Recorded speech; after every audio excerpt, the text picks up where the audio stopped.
15 شعبان کی رات جسے عرف عام میں شب برات کہا جاتا ہے، چھٹکارے کی رات، حالانکہ یہ چھٹکارے کی رات دراصل حقیقت میں جو قرآن کی روح سے چھٹکارے کی رات ہے اور تقدیر کے فیصلوں کی رات ہے، وہ رمضان کے آخری عشرے کی تاک راتوں میں سے ایک رات ہے۔ میں انشاءاللہ اس پہ احادیث بھی بیان کر دوں گا۔ بہرحال یہ 5 احادیث پبلک میں مشہور ہیں، 5 کی 5 ضعیف ہیں۔ سن لیجئے، پہلی حدیث جامعہ ترمذی اور سنن ابن ماجہ سے ہے، مشکات میں ہے 1299، بڑی مشہور حدیث ہے۔ اما عائشہ رضی اللہ تعالیٰ عنہ کہتی ہیں آپ صلی اللہ علیہ وآلہ وسلم کو میں نے ایک رات بستر پہ نہیں پایا تو میں آپ کو ڈھونڈتے ہوئے نکلی تو آپ صلی اللہ علیہ وآلہ وسلم بقیع غرقد تشریف لے گئے تھے، بقیع قبرستان میں، اور آپ صلی اللہ علیہ وآلہ وسلم نے وہاں پر یعنی دعا فرمائی، اور اما عائشہ کہتی ہیں کہ میں آپ صلی اللہ علیہ وآلہ وسلم سے پہلے ہی واپس آ گئی تو آپ صلی اللہ علیہ وسلم نے مجھ سے مخاطب ہو کر فرمایا کہ کیا تم نے یہ گمان کیا تھا کہ اللہ اور اس کا رسول تم سے خیانت کریں گے؟ یعنی سانس پھولا ہوا تھا تو آپ کو پتہ چل گیا کہ یہ میرے پیچھے آئی تھی، یعنی مراد یہ کہ تم یہ سمجھی کہ میں کسی اور زوجہ کے پاس چلی گئی، اور وہی اما عائشہ نے کہا کہ ہاں میں یہی سمجھی تھی۔ تو آپ نے فرمایا یہ بے شک نصف شعبان کی رات ہے، یعنی 15ویں رات ہے شعبان کی، 14 اور 15 کی درمیانی رات۔ اس رات اللہ تعالیٰ آسمان دنیا پر نزول فرماتا ہے جیسا کہ اس کی شان کے لائق ہے، اور بنی کلب کی بکریوں کے بالوں سے بھی زیادہ لوگوں کی مغفرت کر دیتا ہے، لیکن یہ روایت ہے ضعیف۔ ڈاکٹر طاہر القادری صاحب یہ روایت پڑھتے پڑھتے ٹھٹک گئے، کیونکہ اس کے آگے لکھا تھا امام ترمذی نے کہ روایتی جعلی ہے، لیکن یہ علماء اتنے بے شرم ہیں اور بالکل خیال نہیں کرتے ہیں کہ آدھی حدیثیں پڑھتے ہیں، اور چلے کوئی جاہل ہو تو ہم اس کو بینیفٹ آف ڈاؤٹ دے سکتے ہیں، لیکن اگر کوئی عالم اس طرح کی کام کرے گا تو اس کو تو پھر ہم نہیں چھوڑیں گے۔ یہ بے شرمی کی انتہا ہے اور علمی خیانت کی انتہا ہے۔ ٹھٹک گئے۔ آگے کے الفاظ ہیں، امام ترمذی کہتے ہیں کہ یہ روایت منقطع ہے، سب سے شدید جرح ہے کہ راویوں کی ملاقات ہی نہیں ہے آپس میں، اور وہ کہتے ہیں اس میں جو تبع تابعی ہے یحییٰ بن کثیر، اس کی ملاقات تابعی عروہ سے ثابت نہیں جو سیدہ عائشہ کے بھانجے تھے، اور جو تبع تابعی ہے حجاج، اس کی ملاقات یحییٰ بن کثیر سے سما ثابت نہیں ہے۔ اور پھر ساتھ امام ترمذی نے لکھا کہ میں نے اپنے استاد امام بخاری رحمہ اللہ تعالی جنہوں نے صحیح بخاری لکھی ہے ان سے جب اس حدیث کے بارے میں پوچھا تو انہوں نے بھی کہا یہ حدیث صحیح نہیں ہے، یہ حدیث ضعیف ہے، اور یہ سارے سکم انہوں نے بتائے۔ البتہ ایک حدیث ہے صحیح مسلم میں 2256 جس میں رات کا تو ذکر نہیں کہ یہ کون سی تھی، بہرحال یہ الفاظ موجود ہیں صحیح مسلم 2256 کہ آپ صلی اللہ علیہ وسلم ایک دفعہ رات کو اٹھ کے قبرستان بقیع غرقد چلے گئے، 3 دفعہ یوں ہاتھ اٹھا کر آپ نے دعا کی، بڑی لمبی دعا کی، اما عائشہ بھی پیچھے پہنچی، اور پھر بعد میں پہلے ہی وہ آگے اپنے بسترے پہ سانس پھولا ہوا تھا، آپ نے فرمایا کہ تو میرے پیچھے آئی تھی، تو نے کیا سمجھا اللہ اور اس کا رسول خیانت کریں گے، سیم وہی الفاظ ہے۔ پھر آپ نے فرمایا کہ جب تم سوئی ہوئی تھی، لیٹی ہوئی تھی، میں نے گمان کیا کہ تم سو گئی ہو، میرے پاس جبرائیل آئے تھے، انہوں نے مجھے اللہ کا پیغام دیا کہ جا کر بقیع غرقد میں جو دفن ہیں مسلمان ان کے لیے دعائے مغفرت کریں، تو میں ان کی دعائے مغفرت کے لیے بقیع غرقد قبرستان میں آیا اور 3 دفعہ ہاتھ اٹھا کے دعا کی۔ اس سے یہ بھی بات پتہ چلی کہ بعض جو سلفی علماء کا یہ موقف ہے کہ قبر کے سامنے ہاتھ اٹھا کے دعا نہیں کر سکتے، وہ بالکل باطل ہے۔ قبر کے سامنے ہاتھ اٹھا کے دعا کر سکتے ہیں، اور اس میں یہ نہیں ہے کہ وہ قبر والے سے مانگ رہے ہیں، وہ آپ اللہ ہی سے مانگ رہے ہیں۔ نبی صلی اللہ علیہ وسلم نے بقیع غرقد قبرستان میں 3 دفعہ ہاتھ اٹھا کے دعا کی، صحیح مسلم 2256۔ بلکہ المستدرک للحاکم میں موجود ہے کہ تمہارا رب حیا فرماتا ہے اس شخص سے جو ہاتھ اٹھا کے دعا کرے کہ اسے محروم لوٹائے۔ ہاتھ اٹھا کے دعا کرنا یہ افضل عمل ہے، اور آپ ہر دعا کے لیے، ایون نماز کے بعد بھی آپ اجتماعی دعا کی بات نہیں کر رہا، الگ سے جو آپ دعا ہاتھ اٹھا کے کریں تو زیادہ بہتر ہے، نہ بھی اٹھائیں تب بھی ٹھیک ہے۔ ہم ٹائلٹ میں جاتے وقت ہاتھ اٹھا کے دعا کرنے تو نہیں جاتے، کر کے جاتے، یا بسم اللہ جو ہم پڑھتے ہیں کھانے سے پہلے ہاتھ اٹھا کے تو نہیں، دونوں طریقے سے بہتر ہے کہ آپ ہاتھ اٹھا کے کریں، اس سے بغیر بھی بالکل ثابت ہے۔ دیکھ لیں میں ساتھ کتنے چھوٹے چھوٹے مسائل بتا دیتا ہوں، اور یہی جو مسلم کی حدیث ہے 2256 اسی میں وہ دعا ہے، السلام علیکم اہل الدیار من المؤمنین والمسلمین وَإِنَّا إِن شَاءَ اللَّهُ بِكُمْ لَلَاحِقُونَ نَسْأَلُ اللَّهَ لَنَا وَلَكُمُ الْعَافِيَةَ، جو قبرستان جانے کی دعا ہے کہ اے اس قبرستان کے رہنے والے مسلمان مرد و عورت، مومنین مرد و عورت، ہم تم پر سلامتی بھیجتے ہیں، اور ہم تم سے اللہ کے حضور جو ہے وہ عافیت کا سوال کرتے ہیں، بے شک ہم بھی مر کے تمہارے پاس آنے والے ہیں، اپنے لیے بھی اور تمہارے لیے بھی اللہ کے حضور ہم عافیت کا سوال کرتے ہیں۔ دوسری حدیث شعب الایمان امام بیہقی کی کتاب میں ہے 1305، مشکات کے اندر اس کا نمبر ہے، اور یہ ویسے پرائمری کتاب ہے امام بیہقی کی شعب الایمان۔ ام عائشہ کہتی ہیں کہ 15 شعبان کی رات تھی، اس کے بارے میں آپ صلی اللہ علیہ وآلہ وسلم نے فرمایا کہ 15ویں رات کو اس سال پیدا ہونے والے اور اس سال فوت ہونے والوں کے نام لکھ دیے جاتے ہیں، اسی رات اعمال اوپر چڑھتے ہیں اور لوگوں کا رزق بھی لکھ دیا جاتا ہے۔ یہ سارے فضائل قرآن کے اندر سورہ القدر سورت نمبر 97 میں تقدیر کے فیصلے کی رات اور سورہ الدخان کے اندر شب قدر کے بارے میں آئے ہیں۔ اور میرا اصول یہ ہے کہ اگر کوئی حدیث جس کو محدثین بھی ضعیف کہہ رہے ہوں اور وہ قرآن سے بھی ٹکرا رہی ہو تو اس کو ریجیکٹ کرنا بالکل آسان کام ہے۔ اس حوالے سے وہ حدیث بھی میں انشاءاللہ بعد میں بتا دیتا ہوں۔ تو یہ روایت بھی منقطع ہے، اس میں ابن حارث جو تابعی ہے اس کی سیدہ عائشہ سے کوئی ملاقات ثابت نہیں ہے، یہ منقطع روایت ہے۔ اور دوسرے طریق میں ابن کثیر العبدی ضعیف راوی ہے۔ البتہ جو شعبان میں اعمال اللہ کے حضور چڑھائے جاتے ہیں وہ حدیث ٹھیک ہے، سنن نسائی 2359 جو ہم آلریڈی ڈسکس کر چکے ہیں۔ تیسری حدیث سنن ابن ماجہ سے ہے 1306، مشکات کے اندر اس کا نمبر ہے، اور اس حدیث کو وہ ضعیف جمع ضعیف برابر ہے حسن کا فارمولہ لگا کے شیخ البانی نے صحیح کہا ہوا ہے۔ اور اس میں مجھے ایک لطیفہ بھی ضمناً یاد آ گیا، آج سے کئی سال پہلے اسلام آباد میں ایک اہل حدیث عالم جو ہے وہ بریلویوں پہ گرج رہے تھے، یہ بدعت ہے اس رات میں عبادت کرنا، کوئی ثابت نہیں، کوئی حدیث نہیں۔ تو میں نے ان کو ایک چٹ لکھ کے بھیجی کہ آپ کے جو روحانی ابا جان ہیں محدث اعظم سعودیہ شیخ ناصر الدین البانی، انہوں نے تو یہ سنن ابن ماجہ کی روایت کو جو مشکات میں 1306 ہے اس کو تو صحیح کہا ہوا ہے، تو مہربانی کر کے یہ جتنا غصہ ہے یہ البانی پہ بھی نکالیں آپ۔ تو اگر آپ کہتے ہیں اس کی اجتہادی غلطی ہے تو ان بیچاروں کو بھی اجتہادی غلطی کہہ کے چھوڑ دیں، یعنی آپ نے دوغلی پالیسی کیوں رکھی ہے؟ یا کم از کم پبلک کو بتائیں تو صحیح۔ لے جی بے شرمی کی انتہا، اس بندے نے چٹ بھی پڑھی ہے لیکن بیان نہیں کیا۔ اپنے بابے سب کو ہی پیارے ہیں، ہمارا بابا ہمیں پیارا تو وہی صاحب ہے، بابے سب کو پیارے ہیں۔ یہ بابوں کا فتنہ بڑا خطرناک ہے، چاہے وہ کسی بھی شکل میں نکل آئے۔ تو یہ مجھے ضمناً بات یاد آ گئی اسی حدیث کے حوالے سے۔ ابو موسیٰ اشعری رضی اللہ تعالیٰ عنہ کہتے ہیں کہ نبی صلی اللہ علیہ وسلم نے فرمایا، بے شک اللہ تعالیٰ شعبان کی 15ویں رات اپنے بندوں پر خصوصی توجہ فرماتا ہے اور تمام مخلوق کو بخش دیتا ہے سوائے نمبر 1 مشرک کے اور نمبر 2 کینہ رکھنے والے کے۔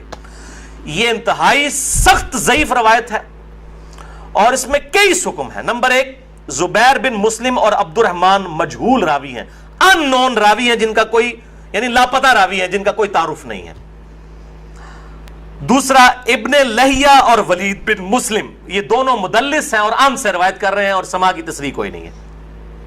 اور شیخ زبیر صاحب نے مشکات 1306 کے فٹ نوٹ پہ لکھا کہ اس کی جو سند ہے یہ ظلمات میں ڈوبی ہوئی ہے، یعنی کسی صورت ہی حسن درجے تک نہیں پہنچتی ہے، یہ تو ضعیف میں بھی سخت ترین ضعیف روایت ہے۔ اور اس میں پھر اب وہ 11,000 وولٹ والی روایت یہاں پہ بیان کر دوں جو کہتے ہیں ہم صحیح اور ضعیف کا فرق نہیں کرتے، اور میری مجبوری ہے، اس کے بغیر یہ دماغ میں ڈرل نہیں ہوتا یہ روایت میں بیان نہ کروں تو۔ مشکات میں ہے 4902 مسند احمد اور امام بخاری کی الادب المفرد کے حوالے سے۔ امام بخاری کی بھی ساری حدیثیں صحیح نہیں ہیں، صرف صحیح بخاری کی روایتیں صحیح ہیں، الادب المفرد میں یہ ضعیف روایت ہے۔ اور اگر ہم وہ ڈاکٹر تعلق قاضی صاحب کہتے ہیں ہم امام حنیفہ کے مقلد ہیں، آپ بخاری کے مقلد ہیں، اگر ہم بخاری کے مقلد ہو تو اس روایت کو صحیح مانیں۔ مشکات میں 4902 ہے کہ جو شخص اپنے جہلی نسب پر فخر کرے تو اس کو پھر تم کہو کہ تم اپنے جہلی نسب پہ فخر کرتے ہو، اسے کہو کہ اپنے باپ کی شرمگاہ کاٹ کے اپنے منہ میں رکھ لے، نعوذ باللہ من ذالک۔ اور یہ بات اس سے کنایے سے نہ کرو، ڈائریکٹ کرو۔ اتنی بےہودہ بات آپ صلی اللہ علیہ وسلم کبھی کہہ سکتے ہیں؟ وَإِنَّكَ لَعَلَىٰ خُلُقٍ عَظِيمٍ، اخلاق کے بلند ترین درجے پہ فائز۔ اور بخاری اور مسلم کی حدیث کہ آپ صلی اللہ علیہ وآلہ وسلم میں کنواری لڑکیوں سے زیادہ شرم و حیا تھی، وہ اس قسم کی بات کر سکتے تھے؟ اس میں بھی یہی حکم ہے، اس میں حسن بصری مدلس ہیں اور ان سے روایت کر رہے ہیں، اور صحیح مسلم کے مقدمے میں موجود ہے کہ مدلس کی ان والی روایت سما کی تصریح کے بغیر ضعیف ہوگی۔ مسئلہ نمبر 36 میرا سن لیں، ضعیف الاسناد اور من گھڑت احادیث کے فتنے کا تحقیقی جائزہ، جسے شوق ہو تو یہ میں نے الزامی جواب پھکی کے طور پہ یہ اینٹی وانم دیا تھا، یہ والی روایت۔ چوتھی حدیث مسند احمد سے ہے، مشکات میں ہے 1307، عبداللہ ابن عمر بن عاص سیم الفاظ ہیں وہی کہ 15ویں رات کو سب کی مغفرت ہو جاتی ہے، لیکن اس میں الفاظ ہیں سوائے خودکشی کرنے والے کے اور کینہ رکھنے والے کے. لیکن اس میں ابن لہیہ جو ہے وہ مدلس اس میں تو نہیں ہے، ویسے وہ مدلس راوی ہیں، لیکن اس میں ان کی یہ روایت اختلاط کے بعد کی ہے، یعنی جب ان کا حافظہ بگڑ گیا تھا. یہ امام حاکم نے المستدرک الحاکم میں کئی روایتوں کو بخاری مسلم کی شرط پہ صحیح کہا ہے، اور بات بھی صحیح ہے کہ بخاری اور مسلم کے راویوں سے وہ حدیثیں ہیں، لیکن ان میں کئی راوی ایسے ہیں، کئی صحابہ بھی ایسے ہیں کہ وفات سے پہلے وہ اپنی حدیثوں کو مکس کر جاتے تھے، حافظہ کمزور پڑ گیا.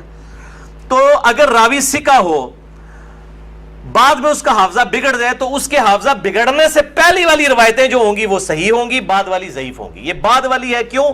جو راوی ان سے یہ روایت بیان کر رہا ہے اس کی ملاقات ان کا حافظہ بگڑنے کے بعد ہوئی ہے، وہ پہلے کا راوی نہیں ہے. اسی وجہ سے امام حاکم کی کئی روایتیں جن کو وہ بخاری اور مسلم کی شرط پہ صحیح کہتے ہیں وہ ضعیف ہو جاتی ہیں. یہ میں آپ کو ٹیکنیکل پوائنٹ بتا رہا ہوں. وہ حضرت آدم کی توبہ قبول ہونے والا جو واقعہ ہے نبی صلی اللہ علیہ وآلہ وسلم کے وسیلے سے، مسئلہ نمبر 43 میں بھی میں نے بتایا ہے، وہ روایت جو ہے وہ امام حاکم نے تو بخاری مسلم کی شرط پہ صحیح کہا ہے، لیکن وہ روایت تو ضعیف ہے اور سخت ضعیف روایت ہے. تو یہ چیزیں خیال رکھی جائیں. اور یہاں پہ میں ایک ضمناً اور بات بھی عرض کر دوں کہ یہ اہل تشیع کے ہاں بھی شعبانیہ منایا جاتا ہے 15 شعبان کی رات کو. وہ شب برات نہیں منا رہے ہوتے ہیں، وہ امام محمد بن حسن عسکری کا یوم ولادت مناتے ہیں. ان کے ہاں بھی یہ کانسیپٹ نہیں ہے شب برات والا، لیکن وہ ہمارے بریلوی بھائی خوش ہو رہے ہوتے ہیں کہ انہوں نے بھی لائٹنگ کی ہوئی ہے، ہم نے بھی کی ہے، تے سنی شیعہ دا اجماع بنا لیندے نے. دیکھو اجماع کوئی نہیں ہے، وہ اپنے چکر چ ہوندے ہیں، تسی اپنے چکر چ ہوندے ہو. ٹھیک ہے، تے اسی اپنے چکر چ اسی اپنی آخرت دی فکر چ. تو وہ امام محمد بن حسن عسکری کا یوم ولادت. 5ویں حدیث سنن ابن ماجہ سے ہے، مشکات میں 1308. مولا علی رضی اللہ تعالیٰ عنہ علیہ السلام سے ہے کہ جب شعبان کی 15ویں رات ہو تو آپ صلی اللہ علیہ وسلم نے فرمایا دن کا قیام کرو، رات کا قیام کرو، دن کا روزہ رکھو. اب دن کا روزہ الگ سے صحیح مسلم وہ 27 جو 45 نمبر حدیث تھی اس سے ثابت ہے، اس کی وجہ سے میں نہیں، وہ الگ سے، کیونکہ غروب آفتاب سے طلوع فجر تک آسمان دنیا پر اللہ تعالیٰ نزول فرماتا ہے اور کہتا ہے کوئی مغفرت کا طالب کہ میں اسے بخش دوں، ہے کوئی رزق مانگنے والا کہ میں اسے عطا کروں، ہے کوئی عافیت چاہنے والا کہ اسے عافیت دوں. اور یہ سلسلہ طلوع فجر تک حتی مطلع الفجر، وہ جو سورہ قدر میں شب قدر کے بارے میں آتا ہے یہ وہی الفاظ ہیں. یہ روزانہ ہوتا ہے، تہائی رات آخری جب رہ جاتی ہے. بخاری مسلم کے حوالے سے میں حدیث بیان کر چکا ہوں. تو 15 شعبان کا روزہ جو ہے وہ معاملہ بالکل الگ ہے. اس حوالے سے اور کئی روایتیں ہیں. شیخ زبیر زئی رحمہ اللہ تعالیٰ نے ایک پورا مضمون لکھا تھا جو مقالات کی پہلی جلد کے اندر وہ مضمون موجود ہے، جسے شوق ہے تو وہ پڑھ سکتا ہے. 14-15 صفحوں کا مضمون ہے جس میں انہوں نے یہ ساری بحثیں اس کی ضعیف روایتوں کے حوالے سے کی ہیں، اور انہوں نے ہی ایک صحیح قول بھی ایک تابعی کا لکھا. لیکن چونکہ تابعی کا قول مقطوع ہوتا ہے اور تابعی اگر کوئی غیب کی بات کرے گا تو وہ ضروری نہیں کسی صحابی سے سنی ہو، وہ کسی دوسرے تابعی سے بھی سن سکتا ہے. صحابی کی غیبی خبر جو ہے نا بیان کی ہوئی وہ امپلائڈ ہے کہ نبی صلی اللہ علیہ وآلہ وسلم سے سنی ہے. صحابی کی جو مرسل ہے وہ ایکسیپٹیبل ہے، اسے ہم موقوف روایت کہتے ہیں. تابعی کی مرسل ایکسیپٹیبل نہیں، اس کو ہم مقطوع کہتے ہیں. یہ غیبی خبر سے متعلق ہے، لیکن یہ تابعی تک قول ثابت ہے. اس کا مطلب یہ ہوا کہ اس زمانے میں بھی یہ مسئلہ موجود تھا. مکحول تابعی ہیں شام کے، یہ مشہور تابعی ہیں، اور ان کے بارے میں مشہور ہے کہ اکثر مرسل روایتیں چھوٹے ہوئے واسطوں والی بیان کرتے تھے. شعب الایمان امام بیہقی کی کتاب میں انٹرنیشنل نمبر کے مطابق 3671 نمبر یہ روایت ہے. وہ کہتے ہیں کہ 15ویں شعبان کو اللہ تعالیٰ زمین والوں کی طرف متوجہ ہوتا ہے 15ویں شعبان کی رات کو، اور کافر اور کینہ رکھنے والے کے سوا سب کو بخش دیتا ہے. اب یہ روایتیں اتنی زیادہ ہیں کہ اس کی وجہ سے بعض اہل حدیث علماء کا بھی یہ موقف ہے کہ کچھ نہ کچھ اس کی اصل موجود ہے. اکثر تو نہیں مانتے لیکن کچھ اہل حدیث علماء بھی مانتے ہیں، اور دیوبند بریلوی تو ویسے ہی مانتے ہیں. اور میرا موقف شروع سے جو تھا وہی ہے کہ میں ہمیشہ فتویٰ نہیں لگاتا، خود کرتا نہیں ہوں، کسی پہ فتویٰ نہیں لگاتا. میرا مسئلہ نمبر 44 پرانا بھی سن لیں اور اب یہ نیا بھی آج ریکارڈ ہو رہا ہے. میرا موقف وہی تھا 5 سال پہلے بھی، اور باقی میں خود کیوں نہیں کرتا، جب تک کوئی چیز اتھینٹیکیٹ نہ ہو جائے تو نہیں کرنی چاہیے. یہ اکثر کہتے ہیں نیکی کا کام ہے، خیر ہے کرنے دو جی. لوگ سال کے بعد اگر کوئی نکلی ہے عبادت کے لیے، تو میرے بھائی سال کے بعد لوگ عید کی نماز کے لیے نکلتے ہیں، تو آپ عید کی اذان کیوں نہیں دیتے ہیں لوگوں کو بلانے کے لیے؟ نہیں جی ثابت نہیں ہے. تو کیا ثابت نہ ہوئی تو کیا ہوا, گناہ کا کام تو نہیں ہے, دے دیا کریں ایگزام. سال بعد لوگوں نے عید پڑھنے کے لیے نکلنا ہوتا ہے, پکیجے الزامی جواب, اینٹی وینم, لاجیکل آنسر. تو کہیں گے نہیں جی ثابت نہیں. بھئی آپ کا تو فارمولہ تھا, ثابت ہو یا نہ ہو, نیکی کا کام ہے تو کر لیں. تو عید کی اذان دے دیں, جنازے کی اذان دے دیں, کیوں نہیں دیتے؟ کہتے ہیں جی نبی صلی اللہ علیہ وآلہ وسلم سے ثابت نہیں. ہم بھی یہی کہہ رہے ہیں. اور پھر اس حدیث کو بھی یاد کر لیں جو صحیح مسلم میں 2684 اور مشکات میں 2052 ہے کہ آپ صلی اللہ علیہ وآلہ وسلم نے جمعے کے دن کو اور جمعے کی رات یعنی شب جمعہ کو قیام کے لیے مخصوص کر لینا, یعنی میں نے صرف یہ اسی میں ہی قیام کرنا ہے, اس سے منع فرمایا ہے. اور الا یہ کہ کسی کے روزے پہلے سے چلتے آ رہے ہوں یا کوئی پرٹیکولر روزہ آ جائے, جس طرح 10 محرم کا روزہ آ گیا یا یوم عرفہ کا, وہ رکھ سکتا ہے, اس کے علاوہ نہیں. اور بیسیکلی مقصد تھا مخالفت یہود و نصارہ کی. یہودیوں نے ہفتے کے دن کو مخصوص کیا اور عیسائیوں نے اتوار کو, تو کہیں مسلمان جمعہ ہی نہ پھاڑ لین خالی, اور پھر بھی مسلمان بعض نہیں ہے انہوں نے جمعہ پھاڑ لیا ہے, خیال ہونا پھر بھی کوئی نہیں کیا. وَلِعَوْذُ بِاللَّهِ تَعَالَى.